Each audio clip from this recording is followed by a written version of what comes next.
अस्सलाम वालेकुम। उम्मीद है आप सब लोग खैरियत से होंगे। आज हम जो हमने वाइटल साइन का सीरीज़ शुरू किया उसका पार्ट 2 है और पार्ट 2 हमारे साथ टेम्परेचर का है। टेम्परेचर के बारे में जो बेसिक इन्फॉर्मेशन है कि टेम्परेचर क्या है और टेम्परेचर हीट प्रोड्यूस किस तरह होते हैं, लॉज़ किस तरह होते हैं, मैकेनिज़्म क्या होता है, उसका हमने पार्ट फर्स्ट में एक्सप्लेन किया। आज हम एक्सप्लेन करेंगे कि टेम्परेचर के डिफरेंट टाइप्स क्या है और जो हमारे साथ फीवर होते हैं उसके डिफरेंट टाइप्स क्या है, टेम्परेचर हम कौन-कौन से साइड पर मेजर करते हैं, थर्मामीटर और थर्मामीटर के टाइप्स क्या है। ये सारे आज की वीडियो में हम एक्सप्लेन करेंगे। अगर आप इस चैनल पर नए हैं तो चैनल को ज़रूर सब्सक्राइब करें। अगर वीडियो पसंद आई तो वीडियो को लाइक करें, अपने दोस्तों के साथ शेयर करें। चलिए शुरू करते हैं सबसे पहले कि टेम्परेचर हमारे साथ टेम्परेचर के डिफरेंट टाइप्स क्या होते हैं। तो बेसिकली हमारे साथ जो 3 बेसिक टाइप है टेम्परेचर के वो है, एक को हम कहते हैं नॉर्मोथर्मिया, नॉर्मोथर्मिया या यूथर्मिया। यूथर्मिया उस टेम्परेचर को कहते हैं जो हमारी बॉडी के नॉर्मल टेम्परेचर है उसको हम कहते हैं नॉर्मोथर्मिया या यूथर्मिया। और जो सेंटीग्रेड में हम इसको मेजर करते हैं ये है 36.7 या 98.6 फ़ारेनहाइट। ठीक हो गया? ये हम डिग्री सेंटीग्रेड में मेजर कर लेते हैं और ये 98.6, ये दोनों सेम ही टेम्परेचर है लेकिन हम इसको डिफरेंट स्केल से ही मेजर। दूसरा हमारे साथ है हाइपोथर्मिया। हाइपोथर्मिया क्या है कि हाइपो का मतलब है कि बिलो, ठीक है? बिलो यानी नीचे। जब हमारी बॉडी का temperature below the normal temperature होते हैं तो ऐसी सिचुएशन में हम इसको कहते हैं हाइपोथर्मिया।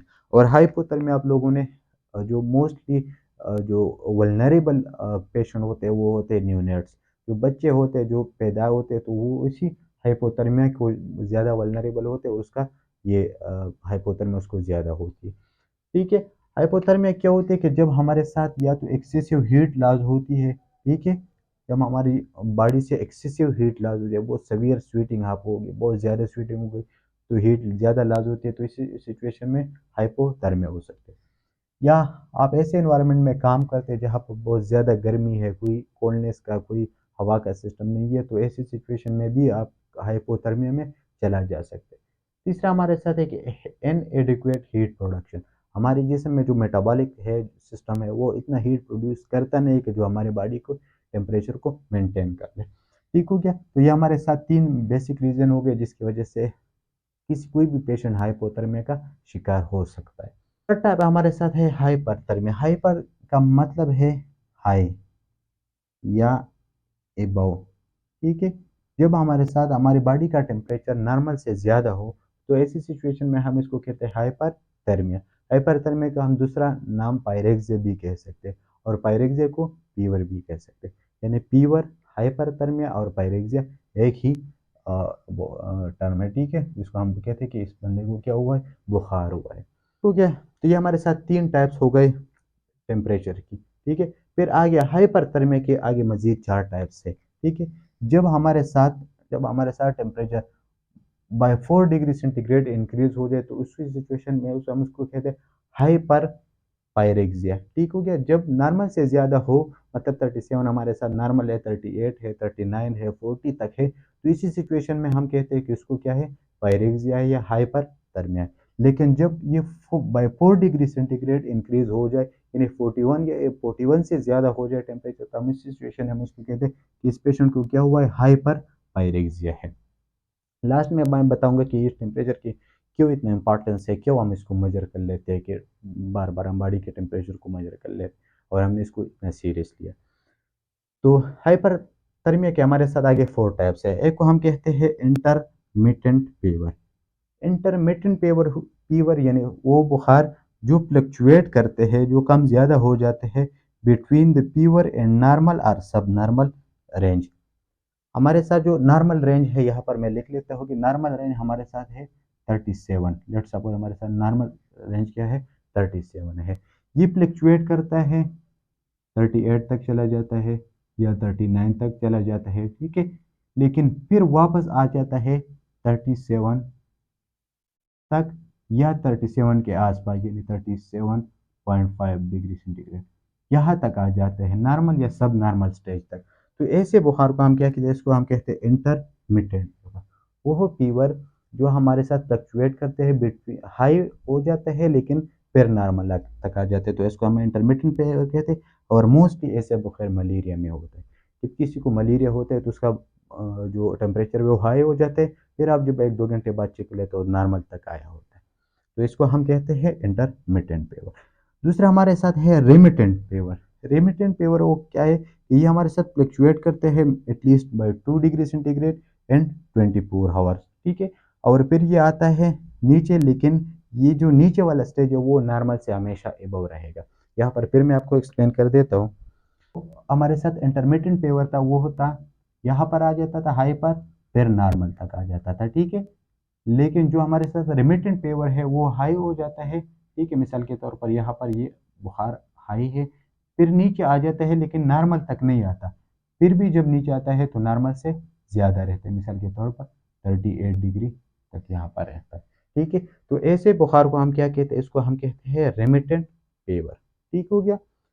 तीसरा हमारे साथ है रिलैप्सिंग फीवर। रिलैप्सिंग फीवर क्या होता है कि फेब्राइल पीरियड आता है, बुखार का पीरियड आता है आफ्टर अ डे और टू। मिसाल के तौर पर कोई भी पेशेंट है वो नॉर्मल है, लेकिन उसको हर 1-2 दिन बाद बुखार आ जाता है, ठीक है। ये मोस्टली जो हमारे साथ जो इन्फेक्शन होता है किसी भी पेशेंट को, ठीक है, तो इसी पेशेंट को ये वाला बुखार बहुत ज़्यादा होता है, वो नॉर्मल होता है, अचानक उसका बुखार ज़्यादा हो जाता है, ठीक है। तो ऐसे बुखार को हम क्या कहते हैं, उसको हम रिलैप्सिंग पीरियड कहते हैं, जब वो 1-2 दिन की पीरियड के बाद आते हैं। तीसरा हमारे साथ है कांस्टेंट फीवर। कांस्टेंट फीवर वो फीवर होता है कि जो हमेशा वो मिनिमल होता है, ठीक है। उसका जो नॉर्मल स्टेज है हमारे साथ, मिसाल के तौर 37 डिग्री सेंटीग्रेड है, वो 38 ही रहता है, ठीक है। लेकिन हमेशा यहाँ पर ही रहेगा, नॉर्मल कभी नहीं होगा, ठीक है। Always above the normal level, ठीक है। और जो हमारे साथ टाइफाइड्स के पेशेंट होते हैं उसमें हमेशा ये वाला सीन होता है, उसका बुखार हमेशा ज़्यादा ही रहता है, उसका बुखार कभी भी नॉर्मल रेंज को टच नहीं करते। तो ये हमारे साथ हो गया कांस्टेंट फीवर। चार टाइप्स हो गए। एक को कहते हैं इंटरमिटेंट फीवर, ये फ्लक्चुएट करेगा between the normal and high, ठीक है। रिमिटेंट फीवर ये ना मिनिमल, ये 24 आवर में एटलीस्ट 2 डिग्री सेंटीग्रेड इंक्रीज करेगा, लेकिन ये हमेशा ये बहुत नॉर्मल रहेगा। ये 1 या 2 दिन के पीरियड के बाद रहेगा, और ये मिनिमम ज़्यादा रहेगा, मतलब कम से कम 1 डिग्री सेंटीग्रेड ज़्यादा रहेगा, 1.5 डिग्री सेंटीग्रेड ज़्यादा, लेकिन हमेशा ये नॉर्मल रेंज को टच नहीं करेगा, हमेशा नॉर्मल रेंज से ज़्यादा रहेगा। तो ये हमारे साथ हो गए चार टाइप्स हाइपर थर्मिया। हमारे साथ है कि हम कौन कौन से जगह पर टेम्परेचर मेजर कर लेते हैं और उसका एडवांटेजेस क्या है और उसकी डिसएडवांटेज क्या है।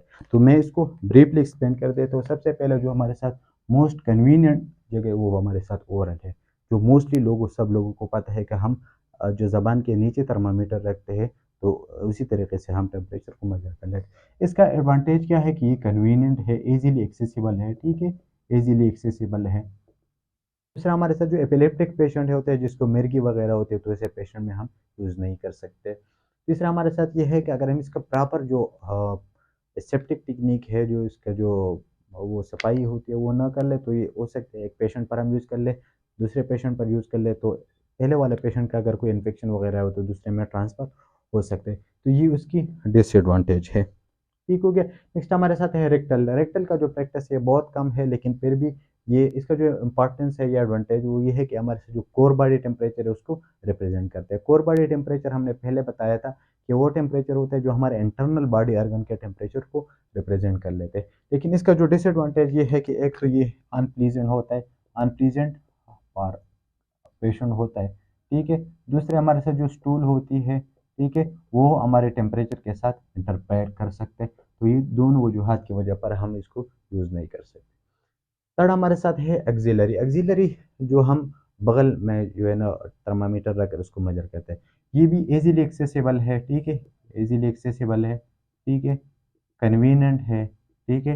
लेकिन इसमें फिर वही बात आती है कि हम एक तो जेंडर का भी इशू होता है कि जो फीमेल पेशेंट होते हैं उसके ऊपर हम ये इस तरह यूज़ नहीं कर सकते, ठीक हो गया। और दूसरे इसका डिसएडवांटेज ये है कि ये लॉन्ग टर्म है, मतलब टाइम इसके लिए ज़्यादा टाइम के लिए रखना पड़ता है, ताकि हमारे जो एक्यूरेट रिजल्ट है वो आ जाए। मिसाल के तौर पर हमने इसको 5 मिनट के लिए कम से कम रखना होता है। तो ये इसके डिसएडवांटेजेस है। अगर आपके पास 10 या 12 पेशेंट है तो इस सिर्फ उसके टेम्परेचर चेक करने के लिए आपके पास 1 घंटा टाइम होना चाहिए। तो ये हमारे साथ हो गया एक्सिलरी की डिसएडवांटेज। थर्ड हमारे साथ आता है टेम्पेनिक। टेम्पेनिक आप लोगों ने बहुत कम सुना होगा। टेम्पेनिक एक टेम्परेचर जब हम मेजर करते हैं तो एक डिवाइस होता है, थर्मामीटर होता है, जो हम कान के अंदर ही मतलब कर लेते हैं और वहाँ हमको इसको मेजर कर लेते हैं इसके टेम्परेचर। इसका एडवांटेज ये है कि ये हमारे साथ सेम ये कोर बॉडी टेम्परेचर को रिप्रेजेंट कर लेता है, ठीक है। लेकिन इसका डिसएडवांटेज ये है कि जो हो सकता है हमारे साथ जो ईयर ड्रम है उसको हम इंजर्ड कर दें, ठीक है। तो एयर ड्रम इंजरी की वजह से इसको हम ये इसके डिसएडवांटेज है। सर हम फिफ्थ हमारे साथ है टेम्पोरल। आप लोगों ने कोविड में देखा होगा कि एक तमाचा टाइप जो है ना वो आप लोगों के जो टेम्पोरल बोन है उसकी तरफ मूव कर लेते और आपके टेम्परेचर को मेजर कर लेते, वो होता टेम्पोरल, ठीक है। जो हमारे साथ टेम्पोरल हम बोन होते हैं इसके जो ऊपर जो आर्टरी आते हैं और उसमें जो ब्लड होते हैं तो उसके टेम्परेचर को हम मेजर कर लेते हैं थ्रू रेज। इसका एडवांटेज तो ये है कि ये जो हमारे साथ कोर टेम्परेचर है उसको रिप्रेजेंट करता है, ठीक है। इजीली एक्सेसिबल है, ठीक है, किसी भी पेशेंट का हम कर सकते हैं। इन्फेक्शन का ट्रांसफ़र इसमें कोई खदशा नहीं होता है, किसी भी पेशेंट के ऊपर हम यूज़ करते हैं, ठीक है। इसके एडवांटेज है, लेकिन इसका डिसएडवांटेज ये है कि ये महंगा होता है, ठीक है, एक्सपेंसिव होता है। तो हर पेशेंट या हर जगह पर इसकी अवेलेबिलिटी का काफ़ी इशू होता है। सेम टेम्पेनिक का भी ये इशू होता है कि ये भी एक एक्सपेंसिव थर्मामीटर है। तो ये हमारे साथ हो गया डिफरेंट साइड पर temperature measurement, its advantages and disadvantage. Next हमारे साथ टॉपिक है थर्मामीटर। थर्मामीटर क्या होता है? हर वो इंस्ट्रूमेंट जिसके ऊपर हम बॉडी के टेम्परेचर को मेजर करते हैं, ठीक है, तो इसको हम कहते हैं थर्मामीटर, ठीक है। इंस्ट्रूमेंट जिसके ऊपर हम वो ये बहुत कम टर्म है, इसके एक्सप्लेनेशन की ज़रूरत भी थी। इसके टाइप्स ज़रूर है कि आप लोगों को आना चाहिए। एक होता है हमारे साथ digital thermometer. Digital digital thermometer आप लोगों ने देखा होगा कि उसके ऊपर जो इस तरह होते हैं, ठीक है, और यहाँ पर जो फिगर में आता है उसका टेम्परेचर, ठीक है, इस तरह का जो डिजिटल होता है जो इसके ऊपर इस तरह फिगर आता है, ठीक हो गया। दूसरा हमारे साथ मैनुअल होता है। मैनुअल आप लोगों ने देखा होगा कि इस तरह थर्मामीटर होता है, ठीक है, और इसके ऊपर इस तरह का स्केल होता है, ठीक है, और उस स्केल के अंदर जो है ना यहाँ पर मरकरी होती है और मरकरी के थ्रू हम एक साइड पर सेंटीग्रेड होते हैं, दूसरी साइड पर फ़ारेनहाइट होता है, और हम उसको जो मरकरी जो है ना वो यहाँ पर आ जाती है, कहाँ पर वो रुकती है तो वो उसको हम टेम्परेचर मार्क कर लेते हैं, उसको हम मैनुअल थर्मामीटर कहते हैं। थर्ड हमारे साथ है टेम्पोरल। टेम्पोरल यही होता है जो हम टेम्पोरल वेन की तरफ आर्टरी की तरफ यहाँ पर कर लेते हैं और रेस के थ्रू वो मेजर करते हैं, उसको हम टेम्पोरल थर्मामीटर कहते हैं। और एक होता है टेम्पेनिक जो हमारे कान के अंदर से ही टेम्परेचर को मेजर कर लेते हैं। तो ये हमारे साथ हो गया साइट ऑफ मेजरमेंट कि नेक्स्ट हमारे साथ है कि हम टेम्परेचर को इतना सीरियस हमने क्यों लिया है, क्यों ये इतना मसला है, क्यों हम टेम्परेचर को मेजर कर लेते हैं इतने सारे जगह और ये सारे सीन। तो मेन रीज़न हमारे साथ क्या है कि हमारे जो बॉडी में जितने भी मेटाबॉलिक रिएक्शन होते हैं, मेटाबॉलिक रिएक्शन, उसमें बहुत सारे एंजाइम यूज़ होते हैं, ठीक है, एंजाइम फंक्शनल होते हैं और उसी एंजाइम के लिए एक ख़ास टेम्परेचर का होना ज़रूरी है, ठीक है। जब ये टेम्परेचर उससे ज़्यादा हो जाते हैं तो ये एंजाइम काम नहीं करते, जब ये कम भी हो जाते हैं तो ये एंजाइम फिर भी काम नहीं करते, और जब ये एंजाइम काम नहीं करते तो आपका मेटाबॉलिक रिएक्शन स्टॉप होगा। जब मेटाबॉलिक रिएक्शन स्टॉप होगा तो आपका बॉडी ऑटोमेटिकली जो है ना उसमें वेस्ट मटेरियल और बहुत सारे इश्यूज क्रिएट होंगे, जिसकी वजह से बहुत सारे मसाइल क्रिएट होंगे। तो ये है कि हम इस वजह से हम टेम्परेचर को मेजर कर लेते हैं। तो ये थी टेम्परेचर की डिटेल वीडियो। अगर वीडियो पसंद आई तो वीडियो को लाइक करें, मज़ीद इस तरह वीडियो के लिए कमेंट में ज़रूर बताएं। अपना ख्याल रखें। अल्लाह।